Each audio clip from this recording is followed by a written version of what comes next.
Tu as beau avoir le meilleur produit du monde, mais si celui-ci ne connaît pas de visibilité, si ton entreprise n'a pas de visibilité, résultat, il y aura quasiment pas de vente. Et la vente, c'est ce que tu veux pour faire croître ton entreprise. Donc dans cette vidéo, on va voir comment faire accroître la visibilité de son entreprise. Mais juste avant ça, intro.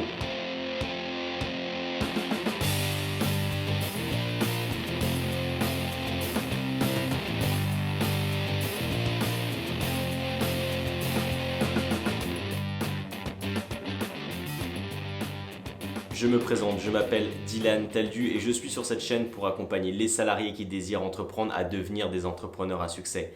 Laisse un j'aime sur cette vidéo pour me soutenir dans mon travail. Abonne-toi à la chaîne pour ne manquer aucune vidéo et ne rater aucun conseil. Laisse un commentaire sous cette vidéo pour me dire ce que tu en as pensé. Et également pour les plus motivés d'entre vous, ceux qui veulent entreprendre et devenir des entrepreneurs à succès, j'ai mis un lien dans la description de cette vidéo YouTube, tu pourras retrouver tout ça. Il y a du contenu exclusif, il y a des surprises, je t'en dis pas plus, c'est pour les plus motivés. Alors oui, la visibilité est quelque chose d'important, mais ce n'est pas quelque chose de simple. Pourquoi? Parce qu'il y a tant de possibilités et de choix à mettre en place pour faire croître la visibilité de son entreprise qu'on pourrait peut-être s'y perdre, effectivement. Mais aujourd'hui, dans cette vidéo, je vais te montrer au final qu'il y a 4 grandes variables à évaluer et que suivant ces variables, il va y avoir des stratégies différentes à mettre en place derrière. La première variable, ça va tout simplement être le fait de savoir si tu veux développer une stratégie et une communication sur le plan physique ou sur le plan virtuel. Ils ont chacun leur avantage, on va les voir ensuite lesquels, mais c'est la première question à mon sens qu'il faut que tu puisses te poser. La deuxième question, c'est de savoir, une fois que tu as établi ta stratégie, de savoir sur quel plan tu voulais te développer, c'est savoir si tu vas avoir une stratégie organique ou une stratégie payante.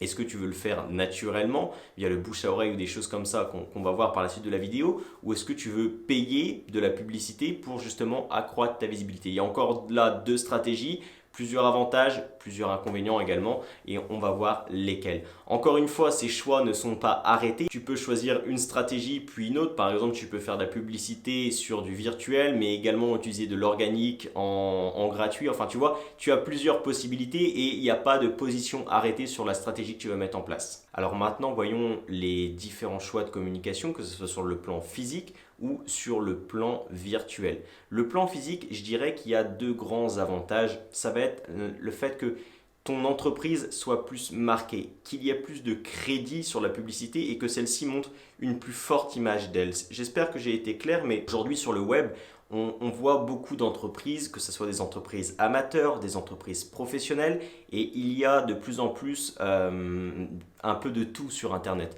Tandis que sur le physique, c'est quand même entre guillemets réservé à une certaine élite. Il faut parfois avancer de l'argent, des sommes plus importantes pour se faire connaître sur le plan physique que sur le plan virtuel, et donc ça ajoute un certain crédit à ton entreprise. Ça, c'est le premier avantage. Le deuxième avantage, c'est qu'il y a une connexion plus forte parce qu'encore une fois, sur Internet, on est inondé de pubs et des publicités ou des moyens de communication sur le réel, sur le concret. Il y a quand même une connexion avec le client et avec ton prospect qui peut être plus fort, et ça, c'est vraiment, à mon sens, le deuxième avantage. Les avantages au niveau du virtuel, ils sont assez simples.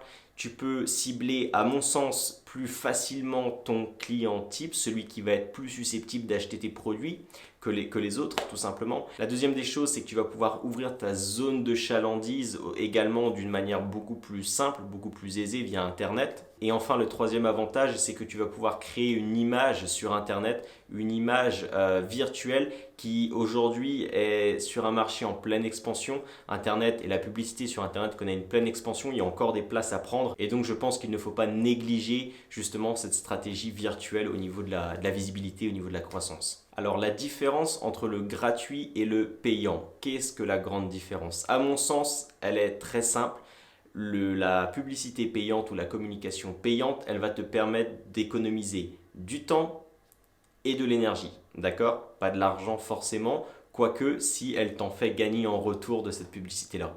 Ça, c'est vraiment le gros avantage. L'avantage de la publicité gratuite, comme son nom l'indique, c'est que c'est gratuit, ça ne va pas te coûter d'argent. Cependant, ça va te coûter beaucoup de temps et beaucoup d'énergie. Si tu dois faire des appels de prospection, si tu dois faire du porte-à-porte, choses comme ça, tu vois, ça va te prendre beaucoup de temps. Ou si tu dois manuellement ajouter des personnes sur Internet pour faire connaître la visibilité de ton entreprise, etc., etc. Donc ça va te prendre du temps et de l'énergie si c'est sur du gratuit. Et pour tout ce qui va être payant, ça doit justement te faire économiser du temps et de l'énergie. Et également, je dirais que ça puisse te rapporter de l'argent en retour de l'argent que tu investis. J'espère que j'ai été clair dans mon propos. Alors maintenant, ce que je vais faire, ça va être très simple. Je vais te mettre un tableau à l'écran où tu vas voir les différentes possibilités qui s'offrent à toi suivant ces 4 variables qui peuvent donc être le virtuel ou le réel et enfin le gratuit ou le payant. Tu vas avoir plusieurs possibilités à toi.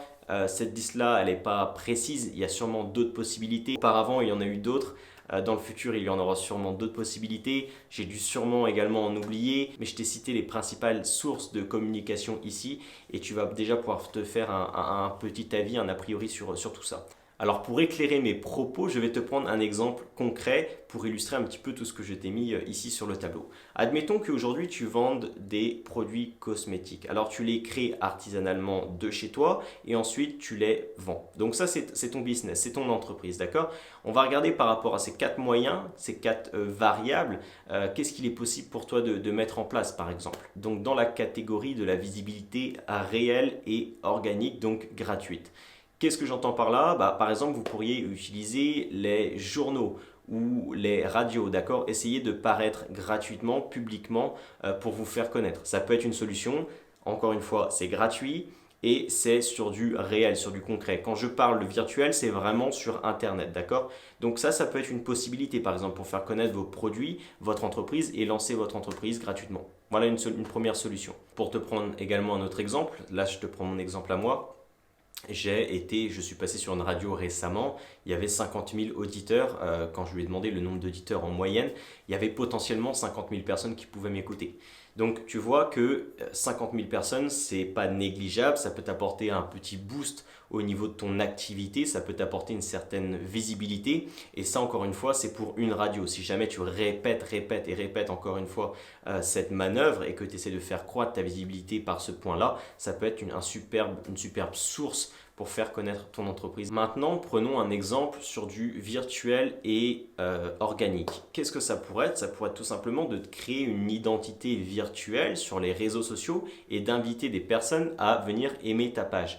C'est très simple, c'est très basique, mais crois-moi, ça peut être quelque chose de vraiment intéressant, ne serait-ce que pour ouvrir ta zone de chalandise, pouvoir vendre tes produits sur, par exemple, la France entière grâce à Internet, grâce à la visibilité d'Internet. C'est une solution qui est très simple, qui ne prend pas beaucoup de temps à être mise en place. Les solutions Internet peuvent être faites assez simplement, donc vraiment, c'est quelque chose à ne pas négliger et c'est un autre exemple que je te prends ici. Maintenant, prenons un exemple de virtuel et payant. Tu as créé ton identité virtuelle, super. Maintenant, ce que tu peux faire, par exemple, sur Facebook, tu peux cibler des prospects potentiels qui aiment, par exemple, un de tes concurrents phares sur Facebook. C'est possible de le faire. Tu cibles toutes les personnes qui aiment la page de ton concurrent et tu leur envoies de la publicité. Quel est le but? Ça peut tout simplement de récolter des likes sur ta page, ça peut être de amener ces personnes-là à visiter ton site internet, ça peut être amener ces personnes-là à acheter des produits directement, etc., etc. Donc tu vois, il y a vraiment une stratégie à pouvoir mettre en place et encore une fois, Internet offre la possibilité de cibler directement les clients potentiels qui pourraient être intéressés par ton entreprise. Je t'ai pris ici des exemples qui étaient banals. Je t'ai pris un exemple de l'entreprise qui crée artisanalement ses produits et qui les vendait sur des produits cosmétiques. Mais encore une fois, il y a des possibilités qui sont énormes. Des thématiques et des industries d'entreprise, il y en a des dizaines et des centaines. Donc c'est difficile aujourd'hui de te donner des exemples concrets par rapport à ton entreprise. Cependant, ce que je t'invite à faire si tu le souhaites, c'est tout simplement si aujourd'hui tu crées ton entreprise ou que tu as déjà une entreprise et que tu cherches à faire croître ton entreprise, ça pourrait être de me poser la question en commentaire, me dire un petit peu dans quelle industrie tu es, quelle entreprise tu possèdes, qu'est-ce que tu fais et comment tu pourrais développer. Moi, je serais ravi de te donner vraiment une réponse ou alors même pourquoi pas me donner tes sources d'acquisition, comment tu acquéris de la visibilité et qu'on puisse en échanger tout simplement. Donc vraiment, n'hésite pas à me dire ce que tu en penses en commentaire, me donner ton avis, me poser des questions, c'est fait pour ça, donc vas-y, profites-en. Et bien maintenant, justement, si tu es salarié et que tu désires entreprendre, que tu désires lancer ton entreprise, que tu désires atteindre tes objectifs et devenir un entrepreneur à succès, ce que je t'invite à faire, c'est très simple. C'est pour les plus motivés d'entre vous, ceux qui désirent se bouger pour atteindre leur objectif et pour atteindre leur rêve. J'ai mis un lien qui est disponible dans la description de cette vidéo-là. Tu vas acquérir du contenu exclusif que je ne divulgue pas sur YouTube.